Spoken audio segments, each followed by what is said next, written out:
পশ্চিমবঙ্গের রাজ্য সরকারি কর্মীদের বকেয়া ডিএ মামলার শুনানি শেষ হলেও রায়দান এখনও বাকি রয়েছে। সেই রায় কোন দিকে যায় সেদিকে নজর রয়েছে সকলের। এরই মধ্যে পুজোর ঠিক আগেই রাজ্যের সরকারি কর্মচারীদের বিরাট সুখবর ত্রিপুরা সরকারের। 3% মহার্ঘ ভাতা বৃদ্ধির ঘোষণা করেছে মানিক সাহার সরকার। পড়শি রাজ্যে বাড়ল ডিএ।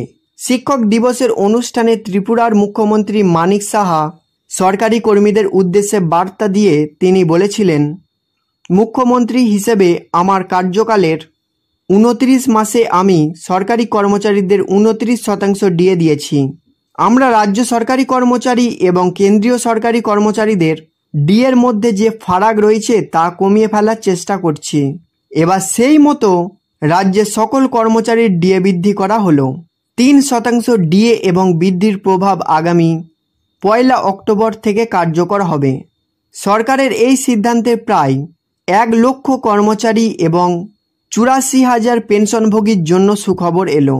ডিএ বৃদ্ধির বিষয়ে মানিকবাবু বলেন, আমাদের সরকার জনগণের সরকার। 2018 সালে ক্ষমতায় আসার পর আমরা বেতন এবং পেনশন পর্যালোচনার জন্য একটি কমিটি গঠন করছি। 1 অক্টোবর 2018 থেকে 7ম বেতন কমিশন বাস্তবায়ন করা হয়েছে। মুখ্যমন্ত্রী আরও জানান, ডিএ এবং ডিআর বৃদ্ধির ফলে রাজ্যের উপর 25 কোটি টাকার অতিরিক্ত বোঝা পড়বে সরকারি কোষাগারে।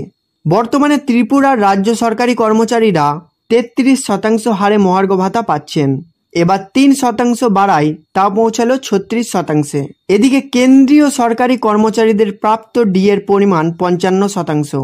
দীপাবলির আগেই কেন্দ্রীয় সরকারি কর্মীদের মহার্ঘ ভাতা আরও 3 থেকে 4% বৃদ্ধি পেয়ে 58 থেকে 59% পৌঁছে যেতে পারে।